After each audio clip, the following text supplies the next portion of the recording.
Dr. Cordolino, Here. Mrs. Fano, Here. Mr. Palma, Here.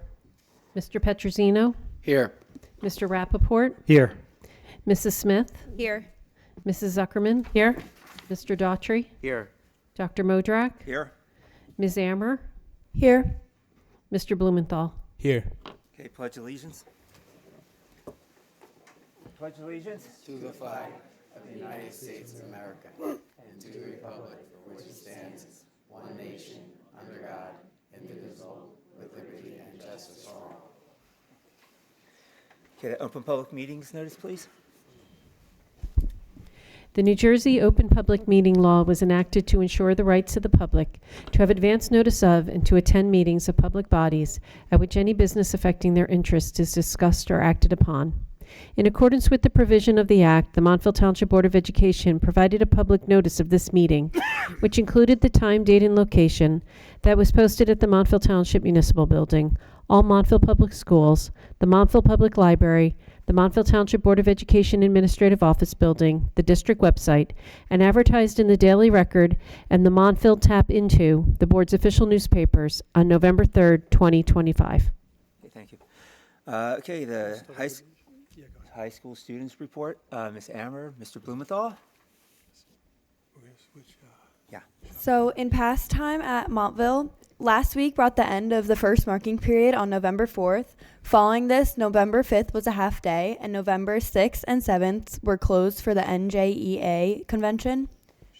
Underclassmen who missed yearbook photos had retakes on Tuesday, November 11th, where students had their pictures retaken in their physical education or health class. Senior banquet ticket sales started on November 9th. AMC 10 and AMC 12 Math League competitions were on November 13th. Make-A-Wish held a Grateful Graham sale in the celebration of Thanksgiving. It was to show a small token of appreciation for friends or teachers to help make a child's wish come true. The China on Screen movie event happened on Monday, November 17th from 4 to 6 p.m. in the Pia Costa Auditorium at the Montville Library, where they watched Karate Kid. In sports, field hockey ended with a record of 13-8, victorious in their first round of states versus South Plainfield. For the cross-country batch races, girls ended with a 4-2 record and the boys ended with 0-6. Boys sectionals finished 4th place in North 1 Group 3, and girls finished 5th in North 1 Group 3, and 15th overall in Group 3. Girls tennis ended with a record with 11-7. Nora Shee, freshman, first singles, group second team, won all state honors. Girls volleyball ended with a record of 1-23. With a young team this year and relegation down a division, the 2026 fall volleyball season looks promising. Football ended with 5-4, with a loss to West Milford in the first round of the North 1 Group 3 sectional playoffs. Girls soccer ended with 12-4, placing second in their respective NJAC division. Boys soccer ended with a record of 14-5 and finished first in the respective NJAC division.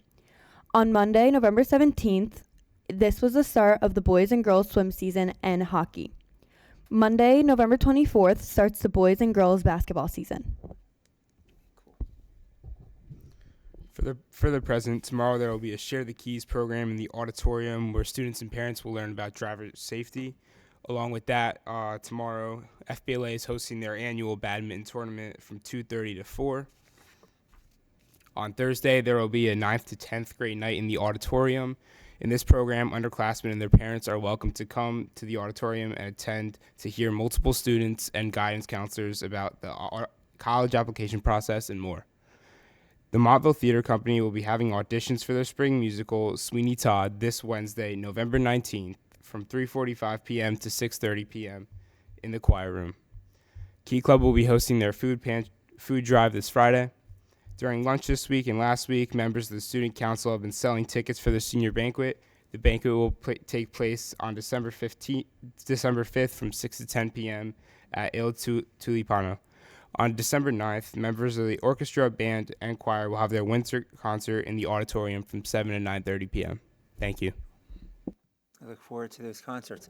Also, I just want to remind the public that all of our winter sports are free. come and support the schools and support the students. The games are a lot of fun to watch, and again, they're free and they're warm. So, superintendent's report. We're going to skip it. We're going to skip that. So we're going to until skip that. We'll go right into our awards since we have so many students here, and we're going to go into the ShopRite. ShopRite Stars. Ms. Natural? Yep. Ms. Naturel, come on up. And first time doing this with us, so we're very excited to have you here. We appreciate that. Good evening. Is it on? Nope, not yet. Good evening. Perfect. My name is Nora Naturel. I'm a special education teacher here at the high school, and I'm working towards completing my administrative internship. I'm honored to have this incredible opportunity to present our ShopRite Stars for the first marking period of the 2025-2026 school year. This school year marks our 25th year of participation in this incredible program. Tonight's stars were nominated by faculty members in one of 5 different categories, and the winners were selected by an administrative committee. In addition to the recognition of these wonderful students, Sunrise ShopRite generously donates $1,000 to the class of 2026. Please join me in congratulating each of the stars this evening. In the field of academics, congratulations to Oscar Chen.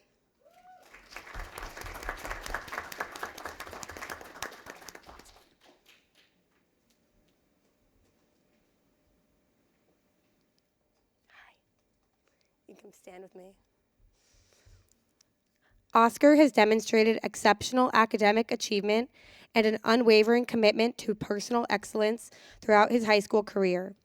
As a National Merit semifinalist and recipient of the College Board National Recognition Award and AP Scholar with Distinction Honor, Oscar has consistently excelled in rigorous academic programs while achieving distinction across multiple disciplines.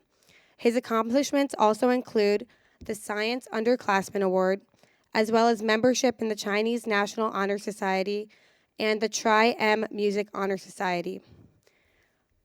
Oscar's involvement in extracurricular activities reflects his dedication to both personal growth and service. He serves as a first violinist in the chamber orchestra, secretary of the animation club, and is a 4-year midfielder on the lacrosse team. He additionally contributes to the community by mentoring elementary students through the Give Chances after-school program and volunteering as an SAT peer tutor with the Schoolhouse World. Through his time at MTHS, Oscar has taken 12 AP classes, including 5 this year, and proudly maintains a cumulative GPA of 4.8+. Oscar is also passionate about game development, through which he collaborates with peers and deepens his technical problem-solving skills. His intellect, discipline, and well-roundedness contributions make him a deserving recipient of the ShopRite Star Award in Academics. Oscar is still applying to several top colleges, but plans to pursue a major in electrical engineering in the fall. Again, congratulations, Oscar.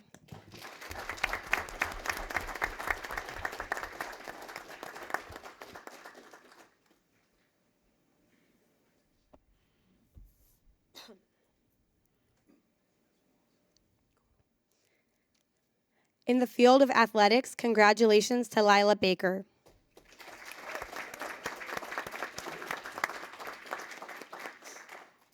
Lila has demonstrated outstanding athletic performance, leadership, and dedication throughout her high school career. A varsity athlete in both field hockey and lacrosse, Lila made school history as the first underclassman to be named captain of the Montville Township High School field hockey team. Her leadership and excellence were further recognized when she received the Most Valuable Players Coaches Award at the conclusion of the 2024 season. She also represented MTHS at the Morris County Sportsmanship Summit, reflecting her strong commitment to teamwork, integrity, and sportsmanship.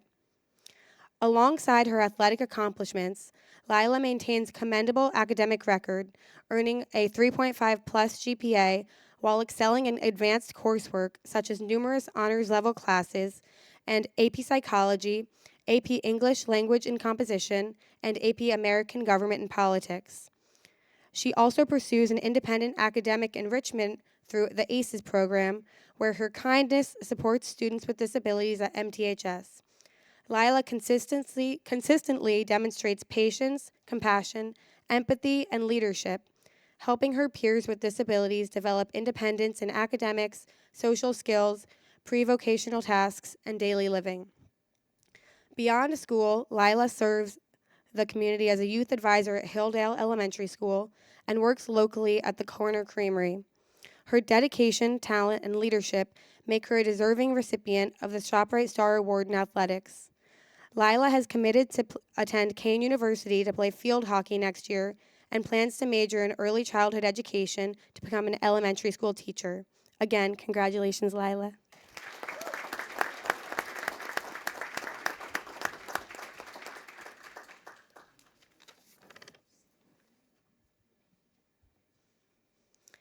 In the field of the arts, congratulations to Juliana Panico.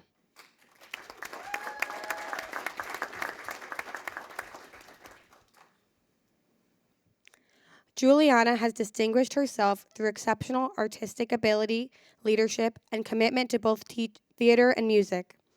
As president of the MTHS Theater Company, Juliana has been a central figure in numerous productions, including her notable performances as V. Moore in Footloose and Sandra Bloom in Big Fish. She has also represented the school at the Speech and Theater Association of New Jersey, a prestigious state-level competition demonstrating her skill and professionalism on a competitive stage. Juliana's musical accomplishments further highlight her dedication to the arts. She has been a member of the chamber choir since her freshman year and joined the award-winning a cappella group Impulse as a sophomore. With Impulse, she has earned multiple quarterfinal victories, received 3 Best Soloist awards, and contributed to 2 Best Choreography recognitions. She has also performed the national anthem and God Bless America at significant school and community events, including the National Honor Society ceremony and the town's 9/11 memorial service. Juliana's leadership extends beyond performance. She was selected to attend the Girls Career Institute at Rutgers, an honor granted to only one junior annually. Her talent, dedication, and leadership make her a deserving recipient of the ShopRite Star Award in the Arts. Juliana is still applying to several top colleges, but aspires to be a veterinarian and major in pre-vet in the fall. Again, congratulations, Juliana.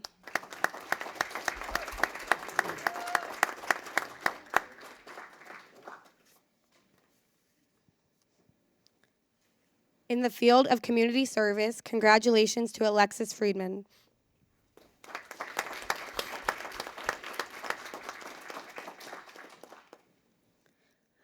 Lexi has demonstrated exceptional dedication to community service, advocacy, and public health education. She established and leads a school-based initiative focused on increasing awareness of bone marrow donation and blood stem cell therapy, emphasizing their critical role in treating leukemia and other life-threatening blood disorders. Through a partnership with the National Marrow Donor Program, Lexi organizes and promotes donor registry swab events, successfully adding more than 50 new registrants to the national database and raising over $3,500 to support the cause. Lexi's leadership extends into her school's HOSA chapter, where she guides a team focused on donor advocacy, public health education. Her efforts have earned significant recognition, including state and international certificates of merit and recognition for her volunteer service and fundraising. She continues to amplify awareness through presentations, school-wide initiatives, community events, and social media outreach. Lexi intends to join the donor registry upon turning 18 and plans to pursue a bachelor's degree in either secondary science education or healthcare promotion on a pre-physician assistant track. Her compassion, leadership, and unwavering commitment to service makes her a deserving recipient of the ShopRite Star Award in Community Service. Again, congratulations, Alexis.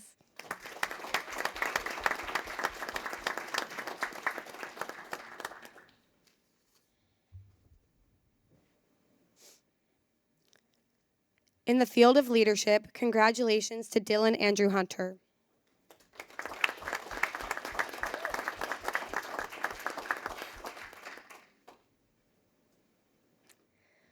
Dylan has demonstrated exceptional leadership, discipline, and service across athletics, academics, the arts, and his community.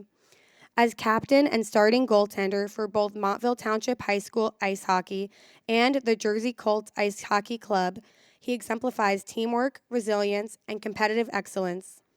In December, Dylan will represent the Philippines at an 18U men's national ice hockey team as a goaltender in a tournament in Hong Kong, China. Dylan's leadership extends meaningfully into school and civic organizations.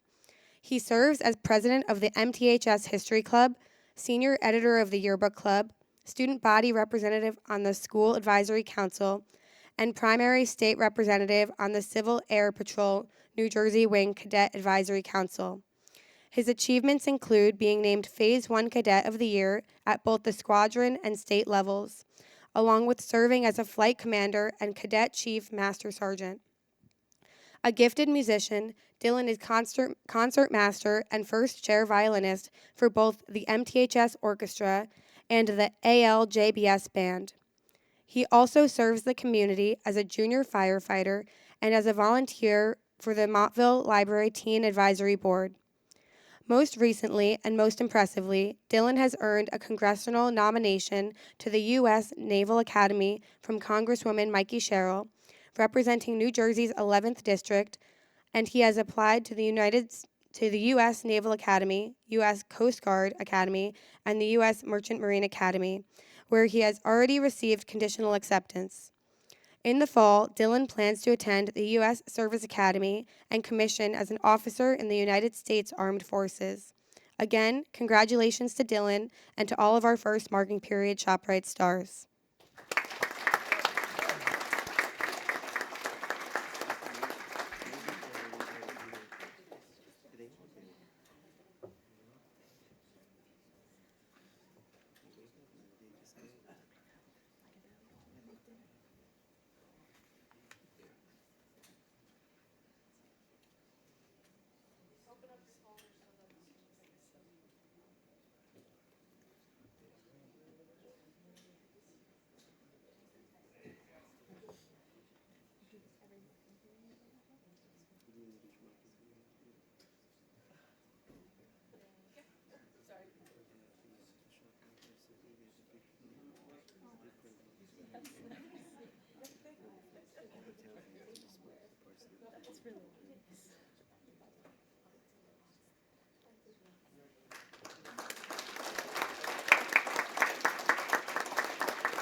Commander, are you ready?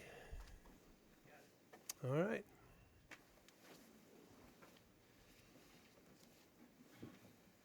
Statural, you did a great job. That's, I guess, Mr. Nazak, who traditionally does this. I guess that was hazing in the administrative world. So, great job, though. Can I just make one comment while we're Sure. waiting for the VFW? Absolutely. I'm just really so impressed with this group of students. And again, I've said this so many times. It's not just the grades. It's not just the academics. It's the arts, the athletics, the community services, and all these things that make our students so well-rounded. And I've said it once, I've said it a million times. I don't care if your grade point average is a 6.3. If all you do is study and you have no service, no extracurriculars, and nothing to enhance your resume, you're going to have a very poor choice of colleges to get into. So just a word to the wise. We have 5 great, well-rounded students, and we're very proud of all of them. Absolutely. Commander? Microphone's right there.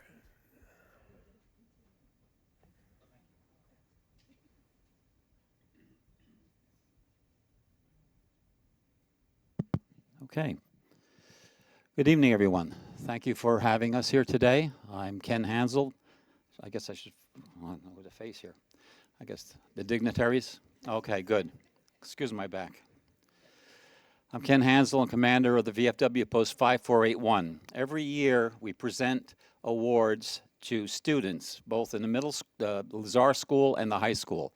It's an essay contest based on a patriotic theme. So every year, their new theme is chosen for the essay contest, and also we have the theme this year is How Are You Showing Patriotism and Support for Our Country? Now, the VFW awards, they award at a post level, which is the town level. In Morris County, we have 9 posts. So the next level would be the district or county, and then it goes to the state, and then it goes to the national. The national award, we give a monetary award here, and also they go up in amounts as you go to the different levels. The top award is a $35,000 scholarship. So this is worth putting the effort in, and it's nice that we'll recognize today the 2 first place winners will go on to the next level. So to start it off, we'll start out with the Lazar School students, and 3rd place is Ella Vong. Ella, are you here? Oh. Oh, you're accepting on her behalf? Okay, that's happened before. Okay. Got a certificate, and she gets a check for $50. Oh, great. Thank you so much. Okay, thank you. Thank you. All right, great. 2nd place, Yasaswini Amara. Very good, thank you.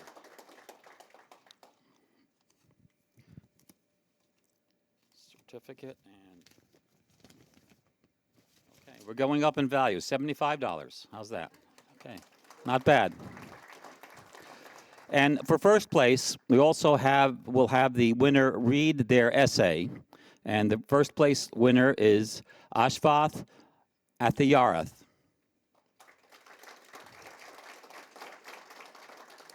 Congratulations, okay? And that's a $100 reward. Okay, and a certificate. Do you have your essay to read? Yeah. Okay. Ashfath will read his essay now. This is the winning essay, and it'll go on to the, like I said, the district or county, and hopefully further than that. So good luck with that. But here. Want me to hold the mic or anything? You're all right? Oh, you got it? Yeah. Good evening. There are various ways of showing someone's patriotism. Some include supporting local veterans in their old age, teaching others about American history, or just following the rules of daily life, like the laws and voting when old enough. But I show patriotism in 3 ways. By respecting the American flag and what it represents, showing pride in my country no matter what, and by learning about the past of this wonderful country. The first way I show patriotism in my daily life is by respecting the American flag and what it represents. I say the Pledge of Allegiance every day and the national anthem occasionally because it tells me why I'm here today, doing whatever I want to do. I also make sure after Boy Scout meetings, the American flag is taken safely to the storage room and not touched by the ground because it would be disrespectful to our flag and to our country. These might seem like small and easy things to do, but they're a way of showing respect for what our nation stands for. Another way I show pride in my country is by helping my community. I donate clothes to people who need them and try to be kind and respectful to others. Whether I say thank you to people who help me, help with the food drive, or give a helping hand to someone in need. I feel like this is what I should do. A strong country begins with strong communities, and helping each other makes our nation a better place for everyone. I also show patriotism by learning about America's past and understanding what makes it unique. I like watching videos about events such as the American Revolution and the Civil Rights Movement, and about people who fought for equality and freedom. Learning about these moments helps me know why I have the rights I have today, and to use them responsibly. It also pushes me to stay informed about what's going on now, and to think about how I can help make things better in the future. In the end, patriotism isn't just about big gestures or heroic acts. It's about being grateful, respectful, and caring citizens. By respecting the flag, helping my community, and learning from our history, I show my pride in the United States. To me, being patriotic means doing a good turn daily and respecting everything and everyone. Thank you. Great job. It's a great essay. Good luck.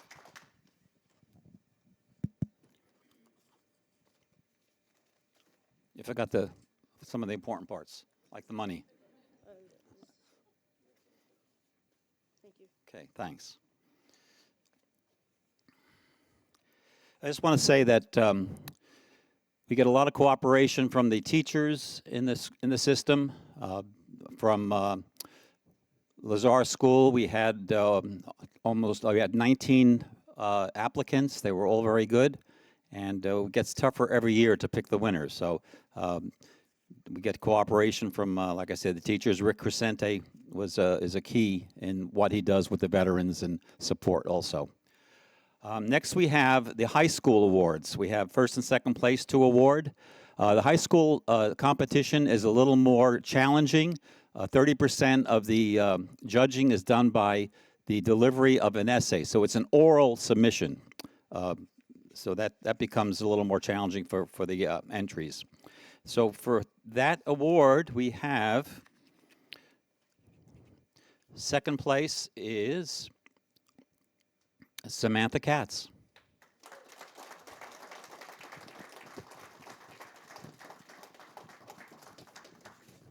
$150.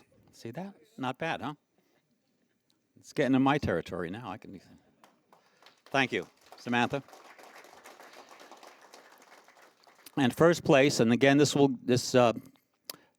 go on to the next level, and it's Anisha Molinti. Anisha.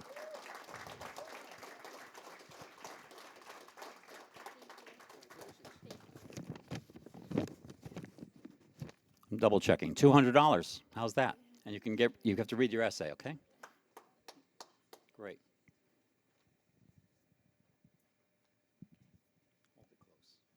Hi everyone. My name is Anisha, and my essay was Patriotism as a Journey from Pledge to Purpose.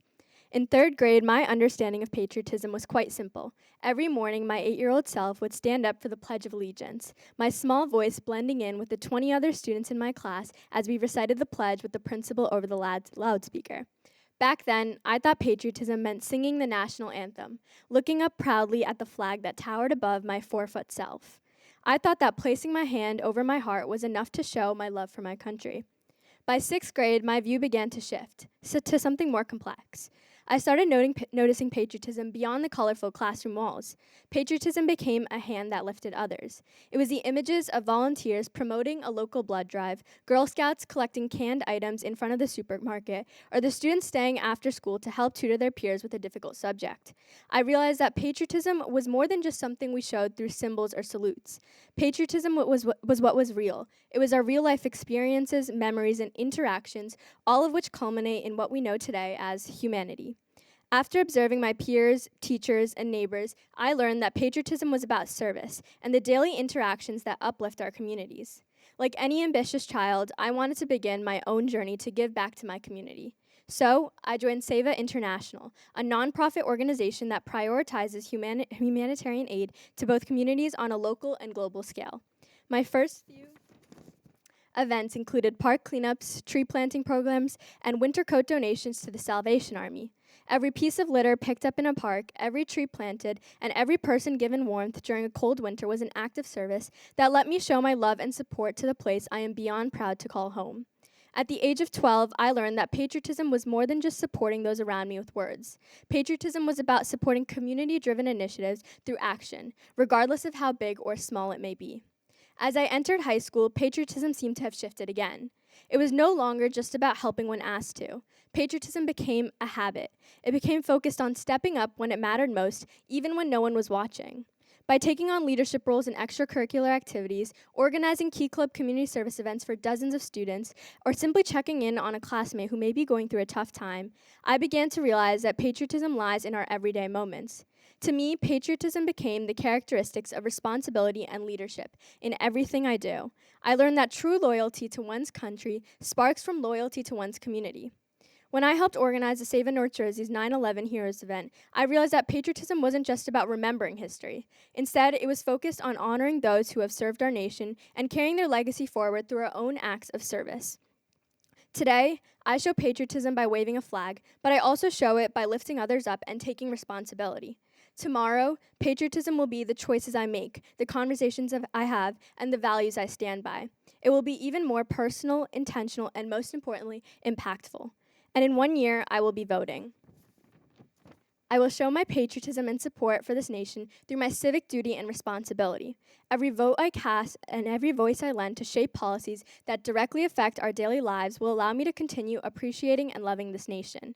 From saluting the flag as a child, to helping my community in middle school, to leading school clubs in high school, and soon voting as a young adult, patriotism has become a part of who I am, what I do, and what I intend to do in the future that lies ahead. I've learned that patriotism is not a single act, moment, or symbol that we embody. Patriotism is a journey. Each step we take, every decision we make, and every life we touch make way for a brighter tomorrow. This is how I show my love for my country. I stand up, step forward, and make each day better than it was yesterday. Thank you. I did the high school in my sophomore year. What are you, senior? Yeah, I'm a senior. Okay, that's one of our seniors. Pretty good, huh? And she won in middle school an award for the Patriots pen also. So yeah, there you go. Okay, next I'm going to present our Teacher of the Year. And this has to do with citizen education. And again, the theme, of course, is patriotism in the classroom, whether you're teaching it, trips, or anything else you do.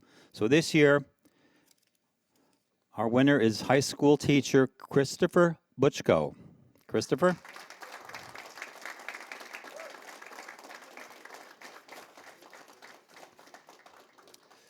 He's been a teacher for 18 years, teaches at Montville Township High School. He specializes in Holocaust and genocide studies. And he says, I teach because I care about the future of our society. I love giving my students the highest quality education and high school experience that I can. And you do.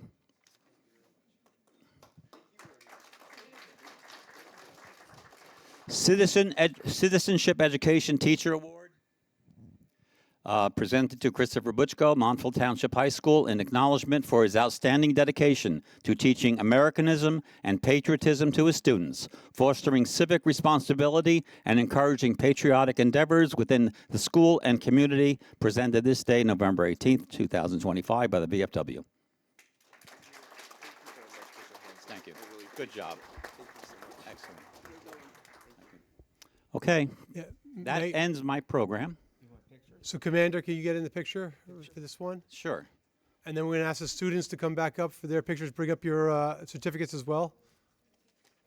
Do it all now? Well, it's their award, so I just. Okay. It's not like us. Well, right? I mean, I don't need to get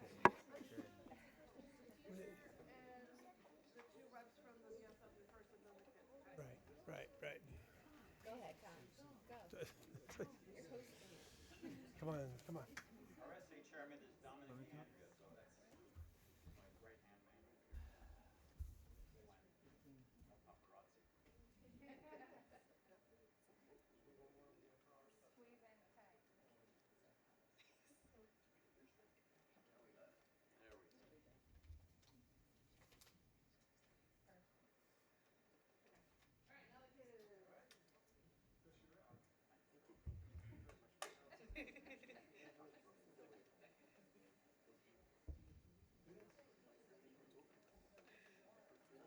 All the students?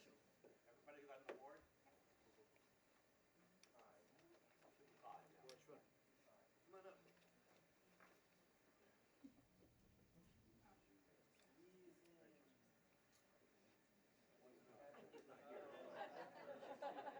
We'll pen her name in.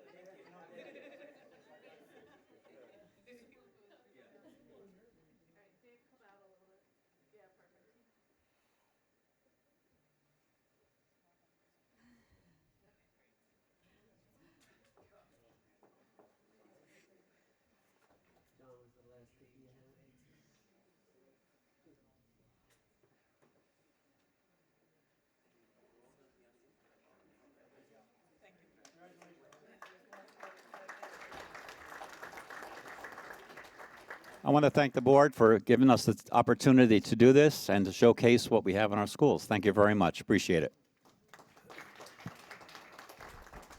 Tom, if it's okay, I think we should take a 5-minute recess. Sure. Let the kids. We're going to take a quick 5-minute recess so people can leave if they want to, but you're welcome to stay to hear about our financial report if you want to.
Thursday to Monday does sound. I think we're okay. Honestly, by the time Sunday came, they were like done. Yeah, they were like all ready to like practically kill each other. Yeah, I'm sure. They weren't. This was like the first time we had a lot of we all had to learn to live with roommate thing. And it just didn't. It wasn't after the third or fourth day. It wasn't nearly as much fun. I know. They're like. So it's 3 houses, one can sleep 16, one's 14, one's 10. And so they're like, well, some people want to have like a couple's house where it's only couples stay in that house. And then other people don't want to do that because that's not fair. Please keep me up. Yeah. Keep me up. Okay, I think we'll get started again. Okay. Mr. Petrosino? It's close enough. It's close enough. Okay. Anything else for the superintendent's report? Yes. Okay. So, a lot of wonderful things there tonight. So you notice our new look here. So this was done by internally by our maintenance department. We're just trying to spruce things up now that we're on a very high definition camera and everything. So Are you sure we're not in Oz? Nope, Yeah. we are. So we're going to continue to make some more improvements, for future board meetings. Just some general things. I always give this with a caveat that we have to always be careful with rankings. But good news is good news.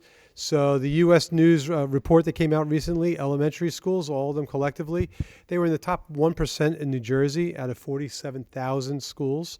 The middle school was in the top 7% in New Jersey out of 23,000 schools. And the high school was in the top 15% in New Jersey and the top 2% in the United States. So this is just incredible in numbers. And again, I always like to say, if you also take out some of the private schools, the magnet schools, and other schools that are able to draw from a larger area, these rankings only go up higher. So it's quite a credit to the students, parents, the administrators, the teachers, faculty and staff, and everybody that's involved in that. Of course, the Board of Ed and all the whole community all contribute to this success. So it's a great job all around. So it's nice to, recognize that once in a while. Regarding our goals, so each quarter we give an update to the board about our goals. So district goal number 1 was fostering a dynamic learning environment. And just giving you one example or 2 examples from each one of these categories. But we implemented 2 English classes. We separated them at the Lazar for the 7th and 8th grade. It's working out extremely well. They used to be combined. We're separating that, focusing more on writing in one of the classes and regular English language arts in the second one. We also focused on some professional development, working with the different teachers for 3D printers, laser engravers, and different related hardware and software for our STEM and technology teachers there. And at the elementary level, we revised our elementary schedule to allow for 60 minutes in math, science, and social studies with the rotations for grades 4 and 5. And that's made a considerable difference already in our elementary schools. Goal number 2, we promote a healthy and balanced school environment. And some of the things are we're expanding our teen mental health first aid programs with the faculty and staff. We've also begun using, and we'll be sharing this out more with the community, probably I think January, but we're going to be using Talking Points, which is going to be a communication tool with the parents. This will replace Drillshare, which we've been using for the past couple of months and a year or so. Goal number 3, exercising transparent, strategic, and fiscal responsibility. Ms. Slunt and I presented last month, and we're going to do a little bit more of an update, a little more granular update on our financial situation. Last month, I also talked about student enrollment and the future budget concerns and different questions we have to talk about.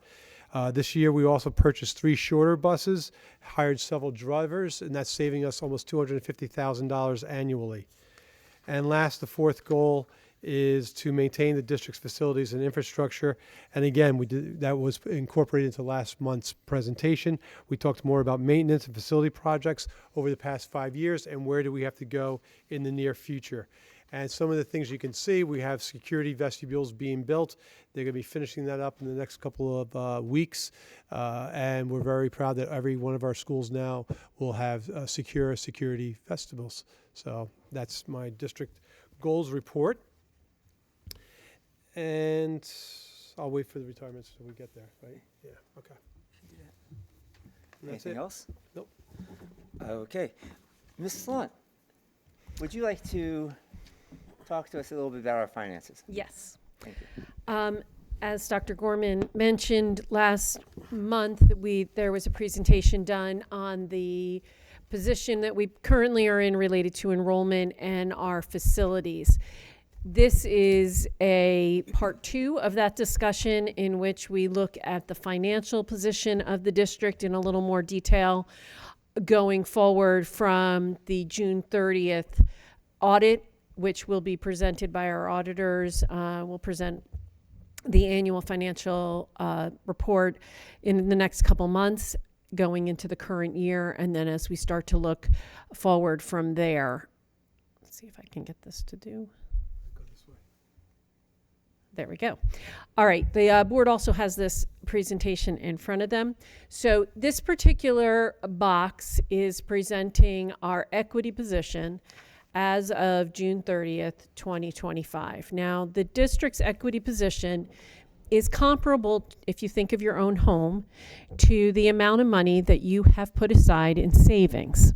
And if you imagine your home, that in this home you break your savings down into different buckets, some of them being unrestricted, meaning savings that I can spend on anything, and some of them having restrictive purposes, where I'm going to put a little bit of money aside to go and do capital improvements on my home, or to do maintenance on my home to make sure that the roof is good or that the HVAC works.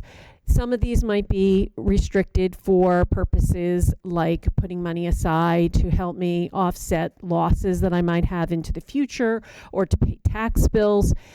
But the idea is that it works just like your savings account at home. You put money aside for specific reasons. And that's what the district does as well. At the end of the 24-25 school year, the district had about a little shy of $16 million in savings that it had set aside for mostly for specific reasons. And those monies represent about 15% of the total expenditures for the district in a year. If we start with that as our base, our savings account, and we then add in the activity that we are incurring this year, it would be similar to if this particular, make believe I had the equity position of $16 million in my little piggy bank.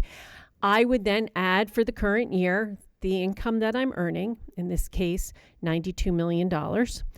And I would have to pay out expenditures, things to maintain my household of, let's say, $95 million. And that collectively, I would come up with a negative position of activity of a little shy of $2 million. In addition to that, I decided I was going to do capital projects. I was going to do an improvement on my home. I'm going to do my kitchen, and that was going to cost me $4.7 million. It's a very nice kitchen. And then I was going to go and do maintenance. I was going to replace my roof, and that was going to be about $1 million. And if you took that activity and you compared it then to what my opening balances were, when I got to the end of the year, my projected equity position, my savings accounts, my general unrestricted would be down to about 1.1. I would have a number of different types of monies that I put into different restricted accounts. But in terms of capital, I'd be down from a little around 7 million down to about 2, and maintenance from about 2 million down to about 800,000. My total savings account would be down from 16 million down to about 7. This is where we think you will possibly be at the end of 25-26, which is June of 26.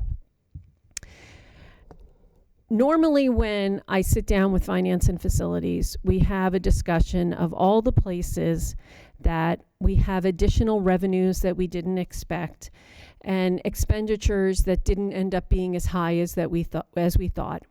And we're able to then replenish some of those deductions, particularly in the capital projects and maintenance projects areas, in order to try to keep those two fund balances, the one that I started with and the one that I ended with, being much closer together. Unfortunately, as time progresses and expenditures are growing faster than the revenues that we can bring in, it's getting much more and more difficult for us to go and find those additional revenues that we didn't plan on, or find those areas where the expenditures weren't as high as what we planned, and to maintain those two equity positions in the exact same place as we progress forward. So what we're finding ourselves at is sort of a crossroad, and that crossroad is the types of ways that we have solved our financial position issues don't really work anymore. We don't have any more, Dr.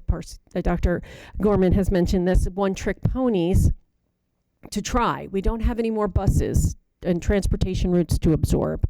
We don't have any more health benefits to go to a private provider and make a savings on that. There aren't any more of those types of things to do.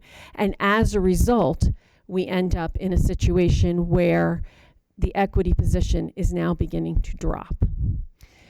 And you've heard this type of problem being felt in other school districts. As we've seen in newspapers over the last 2 years, there have been many districts who speak of budgets that they can't close, situations where they can't make it work unless they start laying off staff members, unless they start to eliminate student programs.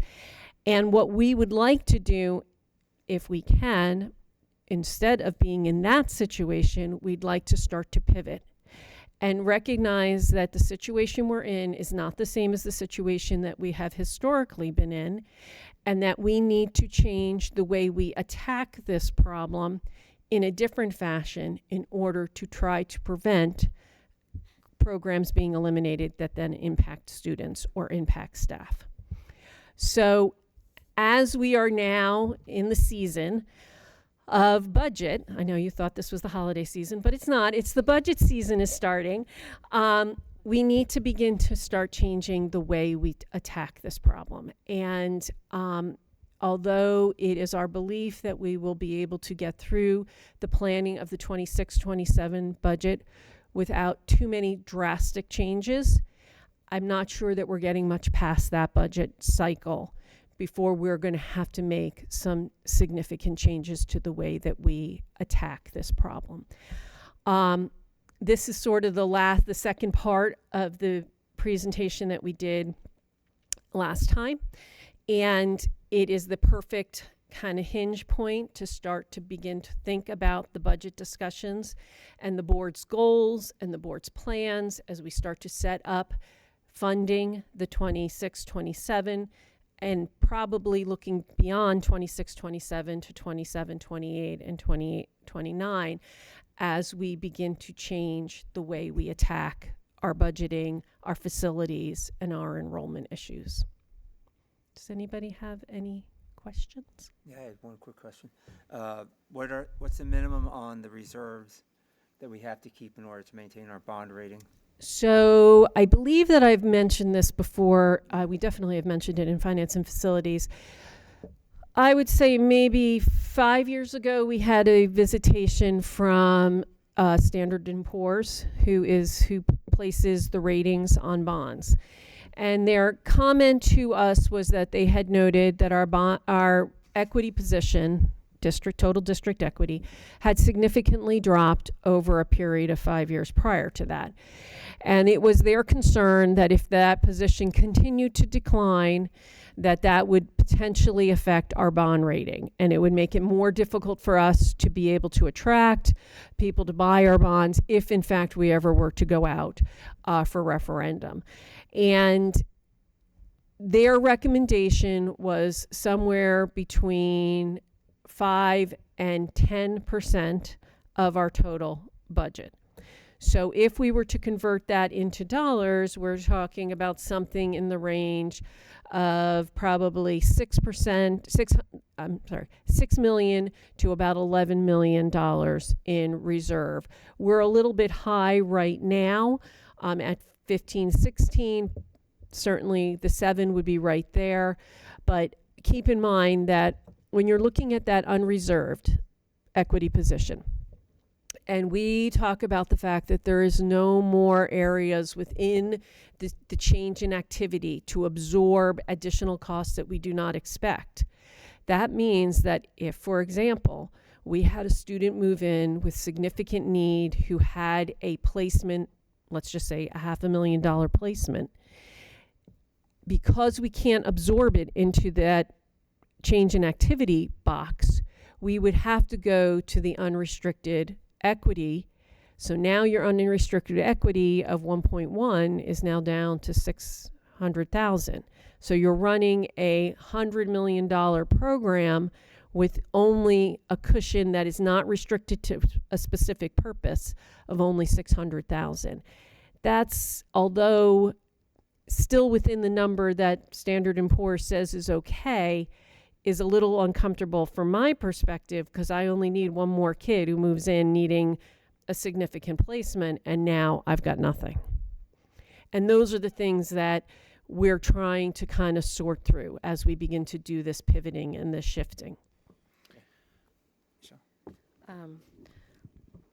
So I want to thank you, because seeing what other districts are going through and the point that they got to, I've recognized and I've appreciated the past few years since I've been on the finance committee, even understanding at a deeper level what you've done to keep us where we are all these years with the 2% cap, where it's amazing actually what we've done given that. And so I appreciate now seeing this writing on the wall, because I think it's very important for us to have this understanding at this point, because I recognize fully that there's going to have to be different discussions and decisions, and I appreciate getting it at these points so that we can get more information as you figure this out and come up with different options so that we can, work on making the best decisions to keep this district where we all expect and want it to stay. So I look forward to the continued difficult discussions.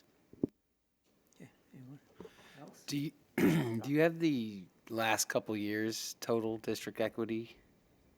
I know I'm putting you on the spot.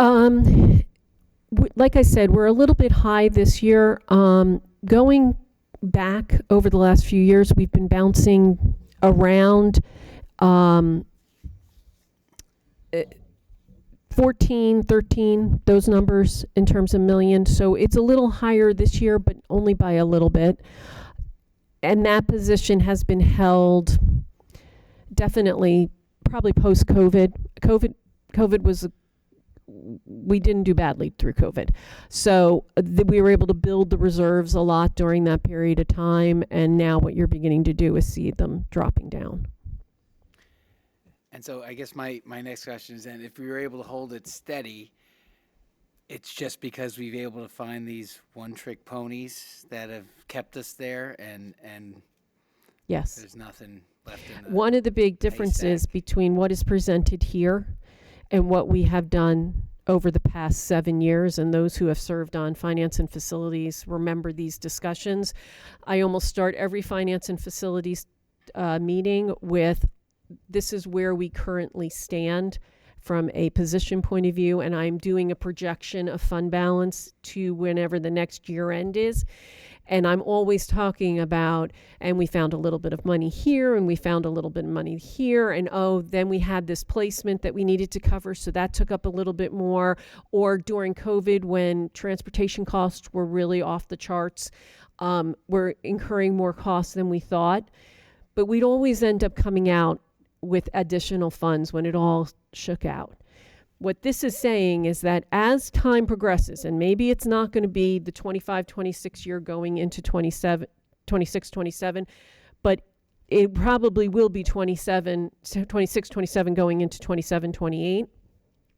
There won't be any more places where I'm having the kind of conversations where it's $1 million, it's $2 million, it's $3 million that we can then add back into the district equity to make that $7 million number become a $10 million number.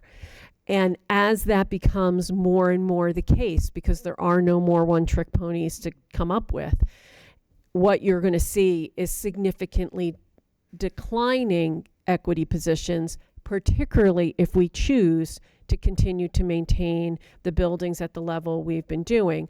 Every year, you're going forward with $5 million worth of projects to complete during the summer. And then we try to replenish those funds, and we've been slowly declining, but we do kind of stay within that 10% number as closely as we can. Things like the vestibules, things like doing work on boiler replacements or HVAC replacements, we won't be able to do anymore. If you recall back to the presentation in October, what we indicated was things that we wanted to see done in the 26-27 budget included security upgrades in the hallways so that first responders can find rooms easier. HVAC replacements. One of the issues that we face is that a lot of these unit ventilators that are in classrooms are original to the buildings.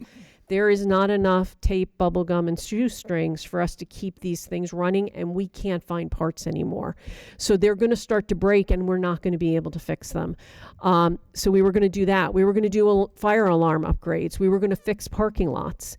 Those things won't be done because I don't have the ability to replenish the funds in order to make sure that I do two things. I keep the buildings being improved constantly while also being cognitive of the fact that I need to keep the district equity at a certain level in order so that we protect the bond rating. There's always this tug of war that's going on between trying to get the projects done and recognizing that that equity position needs to stay stable.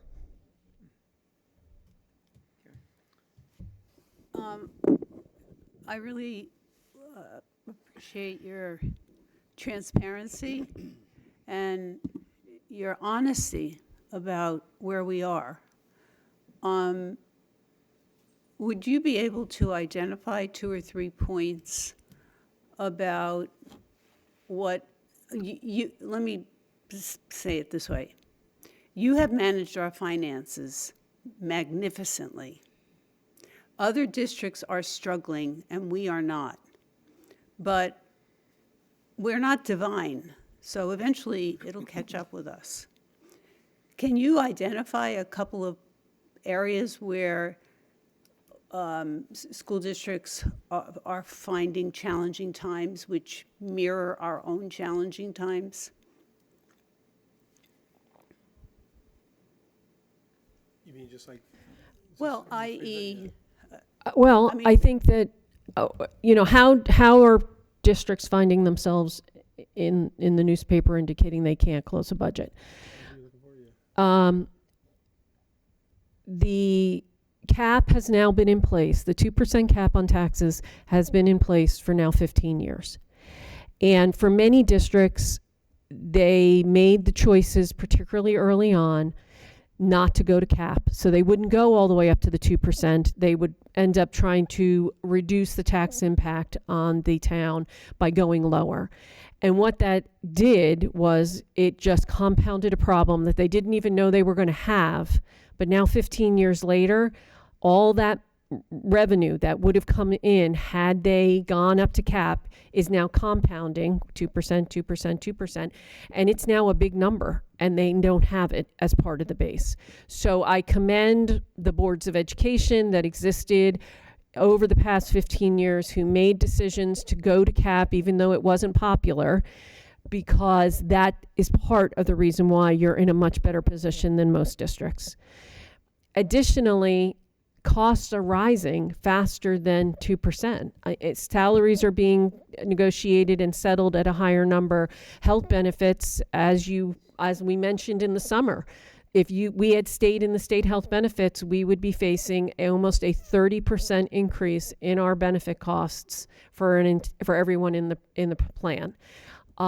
Those are huge numbers to try to absorb into anyone's budget. That says nothing about transportation during COVID. That says nothing about situations like we have, which are everyone's buildings are getting older. And honestly, at 50 years, ours are babies. There are 100-year-old and 125-year-old buildings out there. And those buildings have even bigger problems than we have. And as a result, you're dumping more and more and more into trying to keep them up. Just that collective event of all of those things occurring simultaneously, you can find yourself in a position where there just is not enough money to do everything that needs to be done. And the only place that you can find to get relief is to start to cut things. And just indulge me. You mentioned our expenditures are exceeding our revenues. I think everybody can understand that. What is the school board's main source of revenue? I'll finish In that. the case of a suburban district, it's going to be the taxes. That's going to represent about 85% of the revenue base. The remainder is going to come from state aid, which, because our enrollment has been slowly inching its way up, that has actually been a blessing to us in that we have not been one of the districts who has experienced a cut in state aid. Ours has continued to grow, and particularly because it's grown in particular areas like special ed, as our special ed population has also grown with it. But that would be certainly an area where if I was a place where not only didn't I go to cap, but now I'm in a situation of declining enrollment, I have no place to go but down, and now I'm beginning to feel state aid being reduced, plus I have all the same cost problems that any district has. The balancing can occur, and that is the definition of the fiscal cliff, is that your revenues cannot grow at the same level that your expenses can, and you have nowhere to go except off the edge of the cliff in order to solve the problem. Thank you. Anyone else? Thank you. Thank you, Katine, for all your work. I really appreciate it as a taxpayer and board member. I guess my question is, then there's choices that we have to make as a board. So should we be discussing these choices now, or is it fine to wait until the winter or the spring? Because I'm hearing a problem for quite a few months, and I don't know, I think it's important to start talking about it. I know we are talking about it, but for us to talk about it, I know there's... Yeah. So I'll just jump in real quick. So last year we talked about this twice officially, made big presentations about this to try to educate everybody.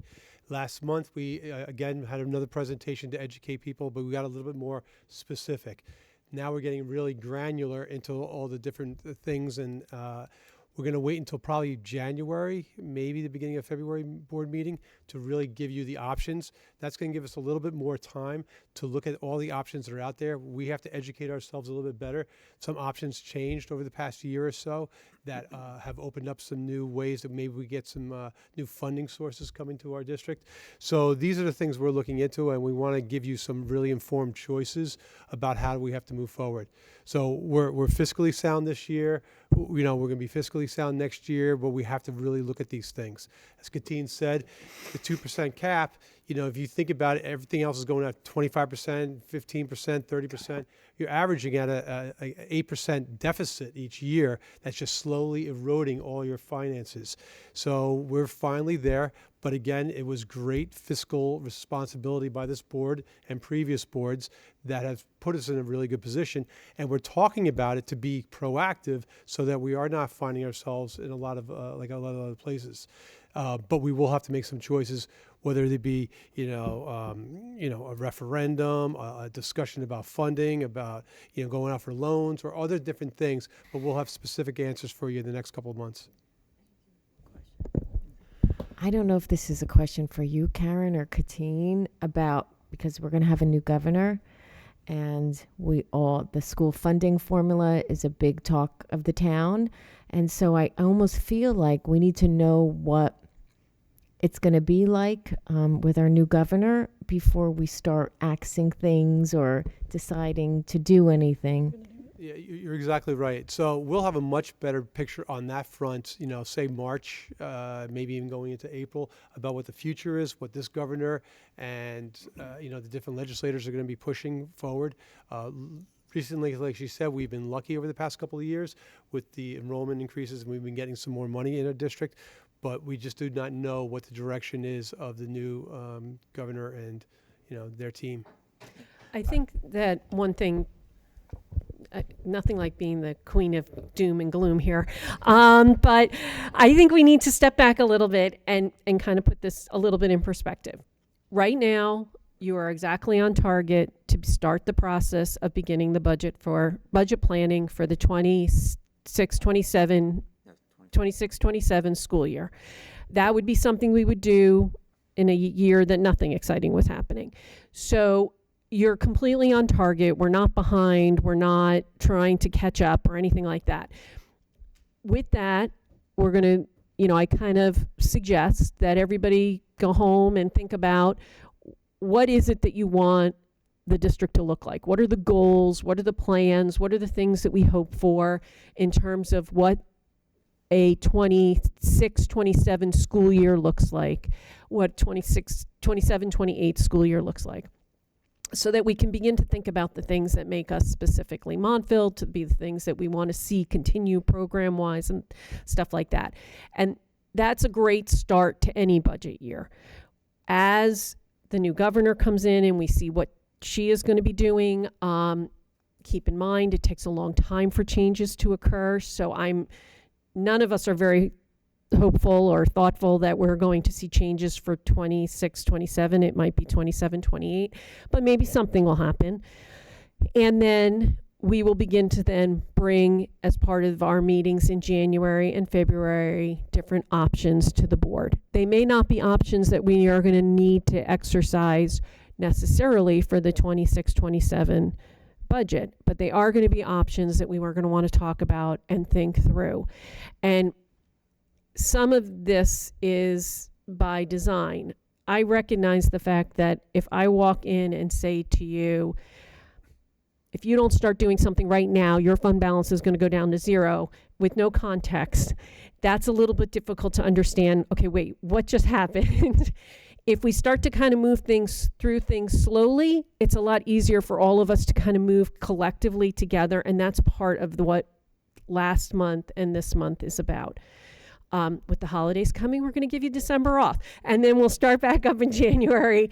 And then we'll continue forward from there. And it's kind of like we're in the boat and we're all going to kind of get into the boat together. And we're all going to try to figure out the best way to get the boat to where we need it to go.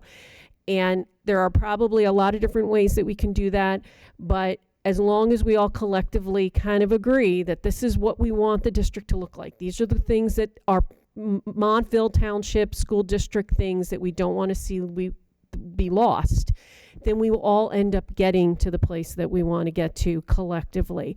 But it's going to be a group effort. It can't just be, well, just roll it the way you rolled it last year and it's all going to just work out. Maybe that will last for a little bit longer, but it won't last forever. To try to raise the basis, is there any thought to trying to maybe with a selective conservative and non-risky type second question, we could put that on the ballot, thus, raising the basis. Obviously, you can't put something that we can't do without it completely, because then you can't, you do it for 2 years or something like that. Right. That would be one of the options that we would have to come forth, but you do run that risk that whatever's above and beyond the 2%, and if it gets voted down, then we would have to lose that Ability for- line, whatever it was. I think maybe what we need is something comprehensive, some kind of basis. I don't want to get into offering ideas and suggestions right now because we all have a lot of different ideas. We don't know a lot. Not everyone here knows all of our options. I certainly don't. But if we could get some kind of comprehensive report, fun reading over the holidays, that kind of thing. That's where we're going to head next, is that there's a lot of, like I said, there's a lot of different ways that this boat can get to its destination. I want to make sure that before we go and make a decision, we have very thoughtfully thought through that decision, and it's not just we needed something right now, so let's just make a decision. And that's why it's kind of this slow churning out process versus a rush to the end. Yeah, and you go ahead, John. No, if we could finish this. No, you go. Turn on your mic. Oh, I turned it off. To follow up to Dave's question about the S&P and the bond, because it seems like we're headed in that direction. So our bond rating is very important. You mentioned that the total district equity percentage to revenue was a factor, but it almost seemed like it was something you heard, off the cuff comment. Are we sure of what S&P's policy we know what is on S&P. that? We know where we were at the time when they came in and said, "Hey, listen, we're concerned," and we were down in that $5 million range. So we know that's got to be the bottom. Were they specific? No, they weren't specific. What they said was that in past your percentages were better, and that you should try to get back to them. Now, better was prior to my coming here, and you were probably in that 13% number of total equity to expenditures.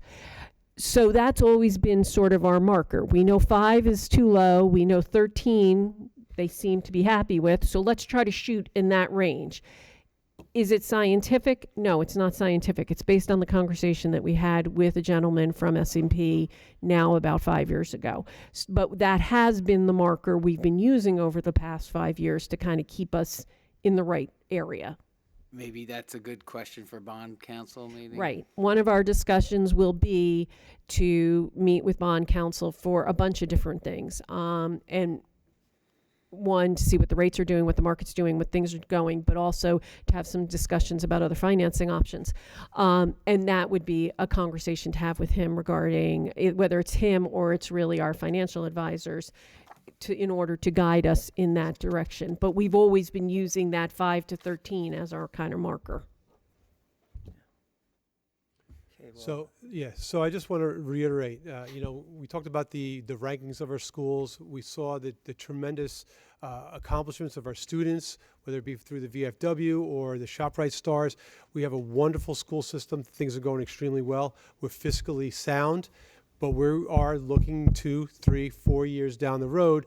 And if everything stays the same, these are the things that we're seeing that are going to be in our future. So again, it's a proactive approach. There's nothing to worry about right now, but we are going to be having some very thorough discussions in the upcoming meetings. Yeah, the clouds are on the horizon. Okay. So I look forward to seeing your report, more detail. I hope that we all take time to seriously consider what our business administrator talks about and recommends. It's going to take a lot of effort from all of us. It's not a one-person thing. It's not a couple people. It's going to be all of us, and it's going to be quite a challenge, I think. Absolutely. So, Good. If there's nothing else, let's move on to committee reports. Do we really want to go through finance and facilities, Karen? Do you have anything happy? Happy, something happy. I have a very important announcement. Okay, good. Yeah, there's nothing more to report than what we heard from Katine. Okay, thank you very much for that concise report. Curriculum, Michelle. We're meeting on December 8th. December 8th, good for you. Okay, policy personnel, John. We're meeting on December 4th, unless Mike has trial. Okay. Joe, communication. We'll be meeting on December 10th at 5 o'clock. Okay. Christine, safety. We are meeting on December 9. It is a busy week. Look at that, 8, 4, 8, 9, 10. Okay. Delegate liaison, New Jersey School Boards. Karen. Let me see, how far back should I go? 1 month. Most. I'm not. This past Friday, the Board of Directors met. Just 2 or 3 items. We had a clean audit. School boards will be rolling out a civility initiative, so we look forward to that. And beginning in January, they're going to be offering a free core policy manual. So it might be something we may want to look into because it'll be free as opposed to the vendor we have now. Last night I attended a Somerset County School Board Association meeting, and I attended their 3 R's program, which is a program designed primarily for newly elected school board members, and it gives them some footing on roles, responsibilities, and resources, so that was kind of fun.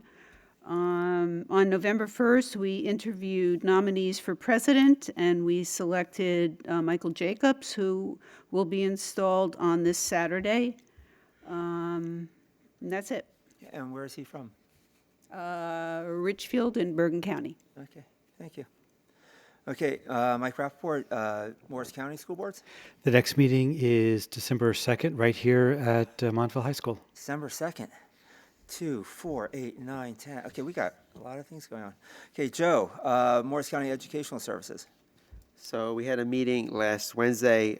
Discussion was about the phasing out of the special education program at the school due to the fact that so many districts offer their own in-house special education programs. So I believe there are 14 students currently enrolled. They all 4 of them are graduating in the spring, and then we'll have the rest going to other districts. So they'll all be placed. Okay. Yep. And drug awareness? So they met last Tuesday, and the discussion was changing the name of the group. So they changed it to the Montville Municipal Alliance. Montville Municipal, okay. The MMA. Gotta change that in. When does that take effect? Smackdown. Okay, so when does that occur? When does that name change occur? It's official. Official, I'm okay, sorry, you gotta what is change it? The Montville Municipal Alliance. Okay. Okay, change it to the MMA. Okay. John Petrosino, Athletic Boosters. No report. Okay, Christine, Special Education. No report, but I don't know what to do. So this is. So you got to let me know. So this is the first official. The board agreed to have a new liaison for our special education parents group, and so Christine is going to be our representative. So then I'm going to now connect you with the supervisors as well as the president of the group, and then you'll know when their meetings are and what kind of information is going to go on. So we'll get you all set up now.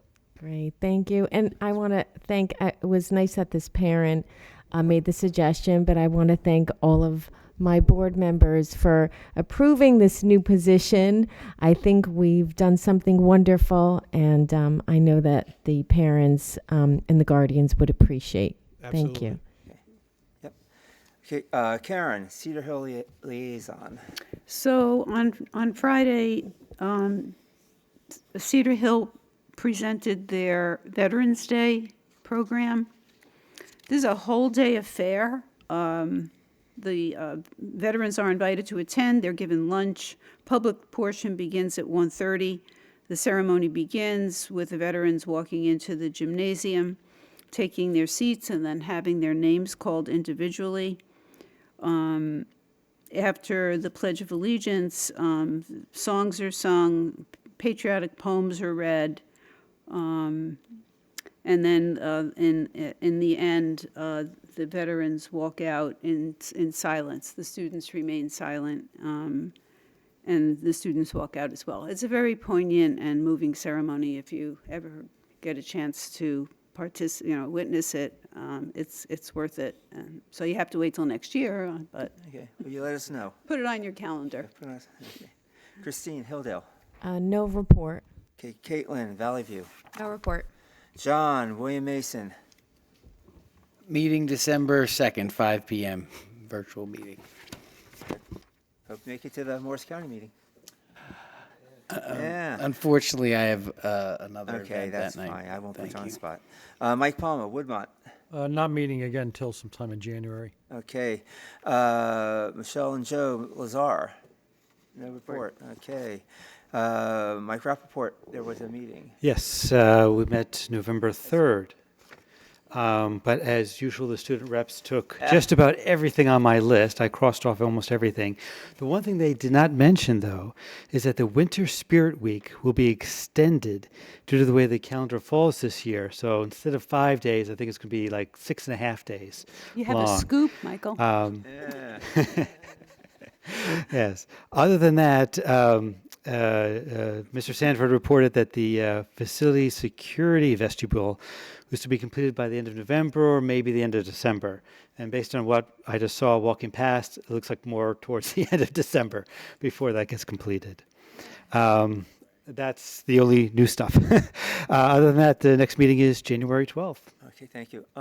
Real quick, because you mentioned that, Kateen, can you fill us in real quick on Hilldale? Yes, I'm putting you on the spot. I'm gonna push that vestibule at Hilldale. What's going on there? We're in legal discussions. Any news yet? No. Okay, darn. Okay, thank you. This is public participation, first session of it. If anyone has anything they would like to talk about that's on the agenda, please come forward. Seeing none, we'll move on. A consent resolution for items I through N, please. So moved. Second. Thank you. Any questions on the minutes? What about section J? Anything on K, facilities and finance? No. Personnel, section L, you have a couple retirements you want to talk about? Yes, so on L8, we're just changing retirement for Grasso. It's going to be a deferred retirement. She just asked for that, so that's not a problem. And then we have 4 retirements that I'm going to just read into them. There should be 4. No? But you're going to do Grasso as well? Yes, so Okay. yes, yeah, right, because she's yeah. L28 is Grasso deferred retirement. She's going to be resigning, but it's going to then also be a deferred retirement. So speaking of which, so she started Lazar Middle School several years ago, and she was working with Mr. Prosciutto. They were working side by side at the very beginning there to try to figure out the whole system and what's going on because they were both new. Mrs. Grasso was always on top of her responsibilities. She was always caring and concerned for everyone in the building. And in her 9 years at the middle school, Ms. Grasso will be missed and has many exciting things planned in her retirement. Diane Oberlin is demonstrating warmth, patience, and dedication to the lives of countless kindergarten students over the years. Her gentle guidance has helped children take their very first steps into learning with confidence and joy. We thank Ms. Oberlin for her years of love and service and wish her endless happiness in her well-deserved retirement. Tricia Smith began her career as a classroom teacher and found great joy in collaborating with her special education colleagues. Their passion inspired her to work more directly with the students in need of individualized instruction. In 2010, she transitioned into the role of LDTC and case manager, allowing her to support students and families in a more personalized way at the high school and elementary school levels. She joined the Montville team in 2019, where she has been a valued member, dedicating to fostering the growth and collaboration of the staff. So fostering the student growth and collaboration with the staff. So we're greatly going to miss her. And last, Dr. Ann Scroggins has dedicated over 30 years of education She has been serving in multiple roles, including special education teacher, elementary teacher, LDTC for pre-K through adult learners, and administrative capacities. Since joining Montville Township Public Schools in 2012, she has been a valued LDTC member whose leadership, mentorship, and commitment to student success have left a lasting imprint. A trusted and compassionate educator, colleague, and advocate, Ann's warmth, knowledge, and dedication have enriched the lives of countless students, families, and staff. We're going to miss all 4 of them. Any other questions about section L? No? Okay, section M, curriculum. Any questions, comments? No. Section N, there is no action. I call for a roll call vote, please.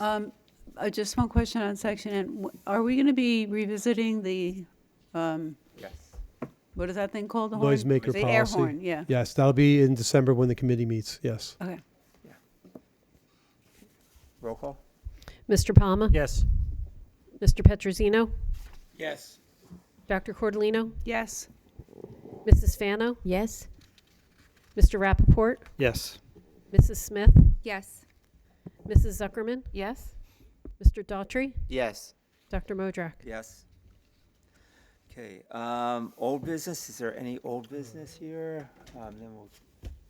No, okay, let's talk a little bit about the Board of Education meeting schedule. So I just put this on the schedule. Since the Board of Education members are not going to be changing, we decided to put it on here so you just get a little bit of a head start and taking a look at what you want to talk about. This will not be adopted until January at the organization meeting, but it's always good to just, since the board isn't changing, you have an opportunity to talk about it if you wish, and we'll vote on it in January. Given how late our meeting is going tonight, maybe we can hold off on discussion until December. But there is a lot to think about, and Katine has definitely given us a lot of 17 thoughts versus 13. Yeah, and that we need to talk about our schedule and see, how many meetings people want to attend, because Yes, I agree. And right. And I gave you 2 options. Those were just options based on this year's schedule and the other schedule we were talking about last year. Of course, there could be endless ones, but I wanted a starting point for you to be able to start talking. That's all. So, having come off a pretty sobering discussion on finance, I don't see that we can afford not to have 2 meetings a month. If we're going to be presenting this to the public and for ourselves, I would rather small doses, smaller chunks, as opposed to it all at once in one meeting. The difference between B and A is 4 meetings. I think we need some time to think about this and have discussions amongst Well, I'm ourselves. expressing my opinion because I did think about it. I know you did, and I thank you for those thoughts. But yeah, we should have a bigger discussion about this. I would encourage everyone to think about it. But let's hold off until December if you don't mind. Is that okay? Or do you want to have this? You don't need my permission, David. Okay, just asking.